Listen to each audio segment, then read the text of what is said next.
Chers Blagnacaises et chers Blagnacais, bonjour. Nous traversons un moment particulièrement compliqué, particulièrement difficile pour tout le monde. Jusqu'à présent, j'ai souhaité vous informer de ce que la ville faisait à travers le Facebook de la ville de Blagnac, à travers le site. Mais aujourd'hui, j'ai eu envie de venir chez vous, de venir vous voir parce que effectivement la communication par écrit c'est une chose, mais je souhaitais aussi venir un peu plus physiquement, même si nous sommes à distance, venir vous parler. Vous parlez pour vous dire effectivement un petit peu comment les choses s'organisent au niveau de la ville de Blagnac. Au niveau de la ville de Blagnac, les services continuent à apporter à la population ce qu'elle est en droit d'attendre. Le portage des repas, d'abord. Aujourd'hui, le portage des repas continue. Nous sommes aujourd'hui à près de 1300 repas par semaine portés aux personnes et notamment bien sûr à nos aînés qui ont besoin de cela. Et nous allons identifier celles et ceux qui ont encore d'autres besoins pour assurer le portage de ces repas.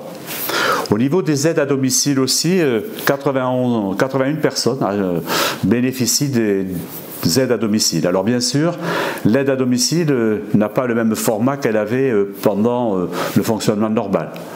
Les aides à domicile, c'est essentiellement pour accompagner les personnes, notamment nos aînés, au moment du lever, au moment de l'habillage et pour la préparation des repas.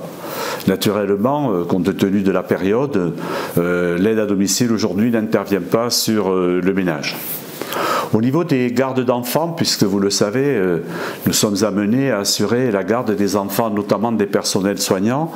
Aujourd'hui, nous avons 2 à 3 enfants par jour à l'école des Perséides, entre 5 et 10 enfants par jour à l'école Jean Moulin et entre 6 et 7 enfants par jour à l'école de l'Aérogare.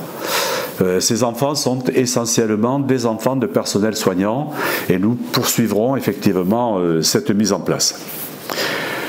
Les points de retrait du marché continuent aussi. Aujourd'hui, il y a 30 commerçants. Ce sont effectivement des commerçants alimentaires qui sont présents.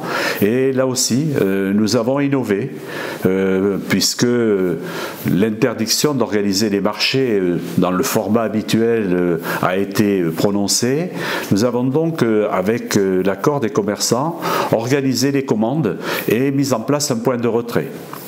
Pour que les points de retrait ne donnent pas lieu à une affluence trop importante, nous les avons étalés sur 5 jours.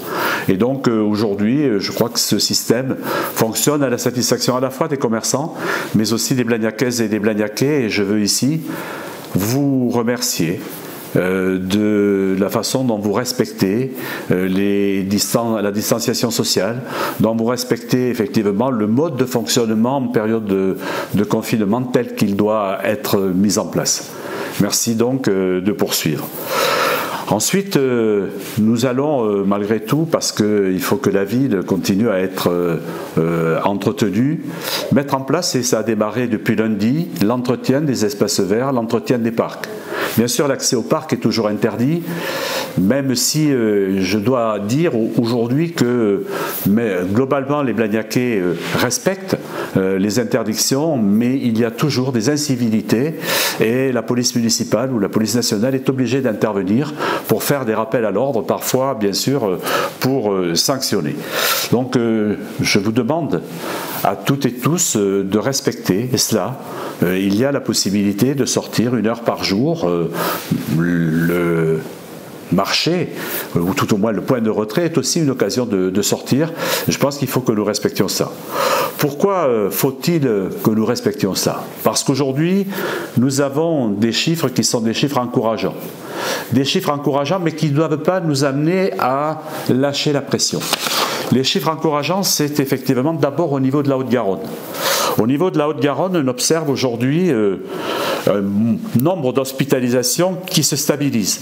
Nous sommes à 241 hospitalisations, nous étions à 249 le 10 avril, nous sommes le 13 avril à 241, donc une baisse des hospitalisations.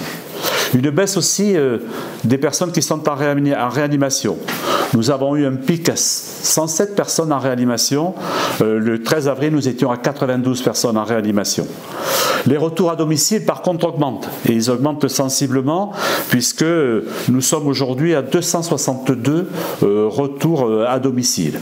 Et enfin, le nombre de décès, bien sûr, toujours très dramatique, mais que l'on peut aujourd'hui estimer à 28 décès, là aussi au 13 avril, avec une stabilité du nombre de décès.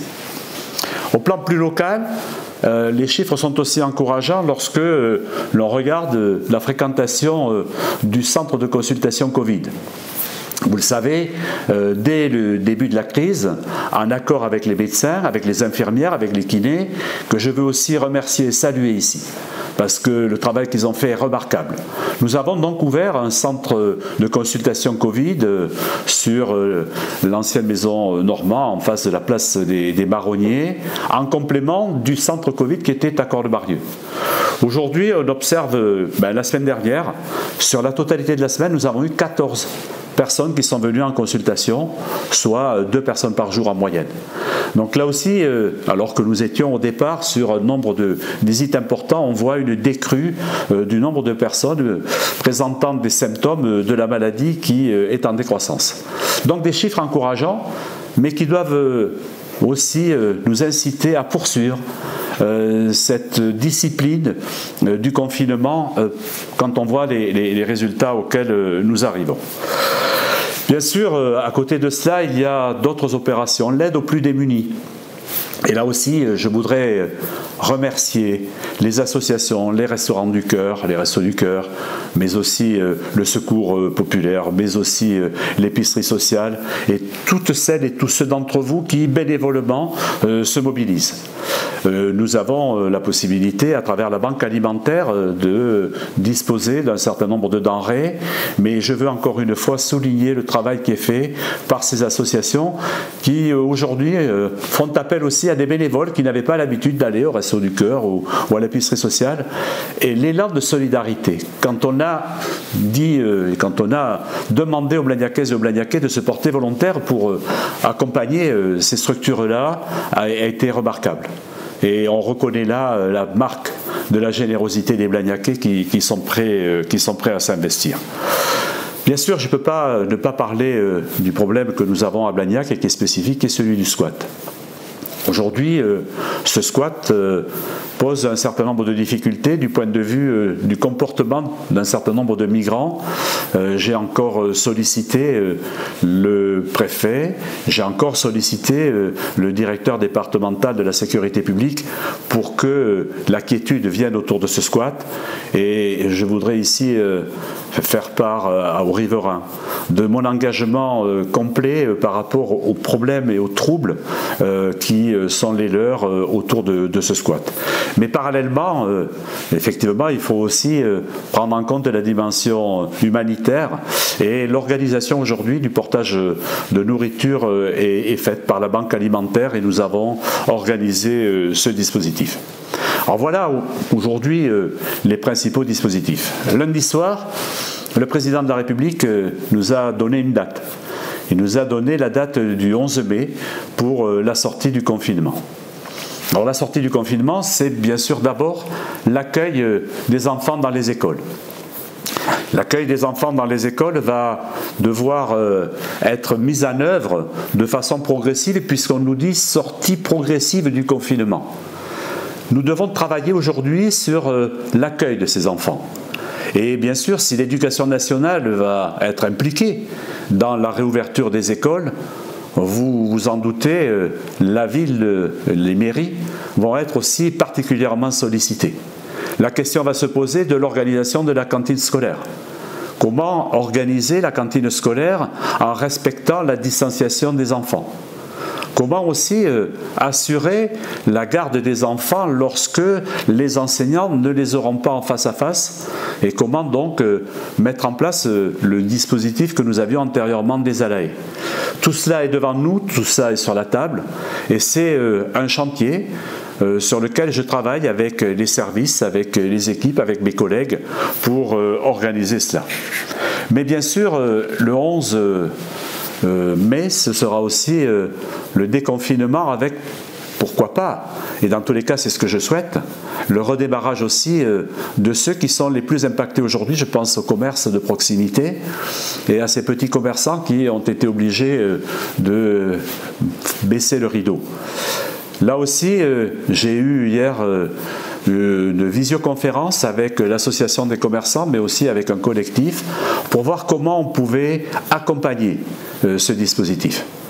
Bien sûr, il y a des mesures qui sont des mesures financières, un accompagnement des mesures de l'État, de la région, du département. Et au niveau de la métropole, en tant que président de la commission des finances, je vais aussi être amené à proposer à mes collègues, avec le vice-président aux finances, des dispositifs d'allègement fiscaux pour ce qui concerne la fiscalité locale concernant ces ménages, concernant ces activités. Je voudrais simplement, là aussi, lancer un appel aux propriétaires des locaux. C'est vrai que ces commerçants aujourd'hui sont en difficulté de trésorerie, ils demandent des reports de loyer. Certains propriétaires ont compris le message et acceptent les reports de loyer, d'autres sont plus réticents. Je voudrais leur demander de participer à la solidarité pour que, dès lors que nous sortirons du confinement, nous puissions avoir une relance. Bien sûr, le déconfinement renvoie aussi à un autre sujet, à une autre question. L'autre question, c'est la question des masques. Alors aujourd'hui, la question des masques doit être regardée à plusieurs niveaux. Le premier niveau, c'est bien sûr les masques pour le personnel soignant. Le dispositif d'allocation des masques au personnel soignant n'est pas une responsabilité de la commune. C'est une responsabilité de l'État et de l'Agence régionale de santé. En revanche, nous avons, nous, une responsabilité pour nos agents. Les agents de la ville qui sont en contact, ceux qui portent les repas à domicile, les aides ménagères qui sont là, le personnel qui assure le nettoyage, parce que ce nettoyage est important aussi. Et donc, nous avons là-dessus un dispositif pour permettre à ces agents de disposer de masques et de pouvoir travailler dans des conditions de sécurité acceptables. Et puis, il y aura, à la sortie de ce confinement, la question des masques pour la population. Par rapport à cela, les maires des communes de la métropole ont décidé de passer ensemble une commande globale, une commande groupée. Bien sûr, chaque commune devra payer les masques qu'elle a commandés pour sa commune, mais nous travaillons sur une commande globale. J'ai passé la commande de 20 000 masques dans un premier temps, mais nous avons aussi une entreprise qui fabrique des masques à Blagnac et je suis en train de voir avec eux comment passer une autre commande de 20 000 masques. Donc l'objectif, c'est de pouvoir, à la sortie du confinement, à proposer et donc donner aux Blagnacaises et aux Blagnacais des masques. Alors bien sûr, il ne s'agit pas de masques chirurgicaux, il ne s'agit pas non plus de masques FFP2, il s'agit de masques en tissu qui permettent effectivement d'assurer malgré tout un minimum de sécurité par rapport à la période de déconfinement. Donc sur les masques, là aussi, nous travaillons et la question qui va se poser, qui nous est posée, et nous allons le regarder avec les maires des autres communes, ce sont les modalités de distribution de ces masques aux Blagnacaises et aux Blagnacais. On est en train de travailler et je pourrai revenir vers vous lorsque nous aurons défini les modalités de transfert de ces masques. Voilà donc les sujets qui sont aujourd'hui devant nous. Vous l'avez compris, même si le mode de fonctionnement est un mode particulier, les services de la ville continuent à fonctionner, continuent à travailler. Et je voudrais ici, je crois en votre nom à tous, remercier tous les agents de la ville qui aujourd'hui, soit en télétravail, soit directement devant les Blagnacaises et les Blagnacais qui en ont besoin, soit dans l'entretien des espaces publics, soit sur la propreté, le ramassage des ordures ménagères, ça fonctionne. À cet égard, je voudrais juste faire une parenthèse pour dire oui, les déchetteries sont ouvertes, mais il faut là aussi ne pas considérer que les déchetteries doivent fonctionner comme c'était le cas en période normale. Bien sûr que chacune et chacun d'entre vous a profité aussi de ces périodes dans lesquelles il était chez lui pour faire du nettoyage, pour faire du rangement, ce qui fait qu'on a aujourd'hui pas mal de choses à amener à la déchetterie. Je crois que là aussi, il faut que l'on ait une certaine discipline. C'est vrai que Monsieur le Préfet a demandé à ce que toutes les déchetteries soient ouvertes à nouveau, et nous avons un problème qui est celui aussi des espaces des déchets verts. Pour les déchets verts, j'ai demandé à ce que l'on organise un ramassage. Une fois par mois, que l'on puisse effectivement assurer ce ramassage pour limiter les déplacements et les dépôts dans la déchetterie. Je n'ai pas encore la réponse. Cette demande, je l'ai formulée avec le maire de Beauzelle, avec le maire de Corle-Bargneux et avec les maires de l'ancien Blagnac-Constellation. Voilà aujourd'hui quels sont les éléments que je voulais porter à votre connaissance.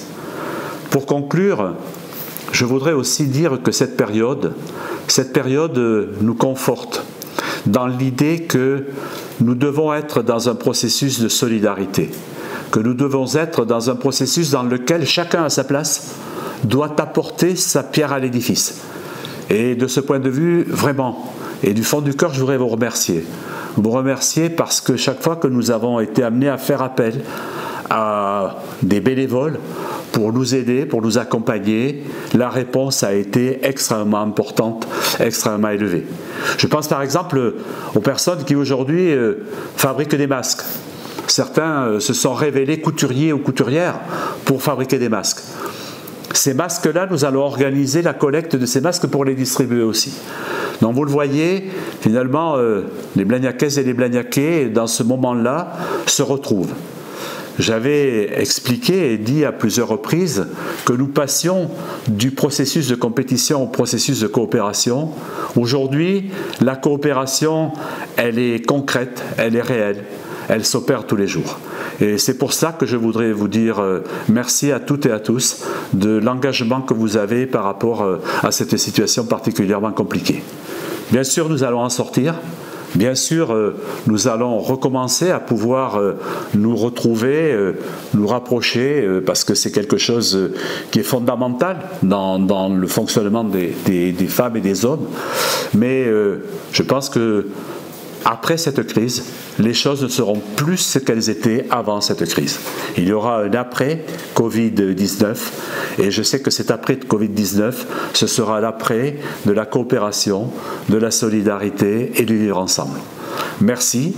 Je reviendrai à nouveau vers vous pour vous expliquer, pour aussi vous donner des informations sur ce que nous faisons, notamment quand nous aurons arrêté les dispositifs relatifs au confinement.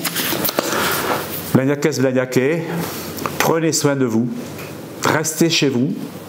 Vous l'avez vu, nous avons des chiffres encourageants.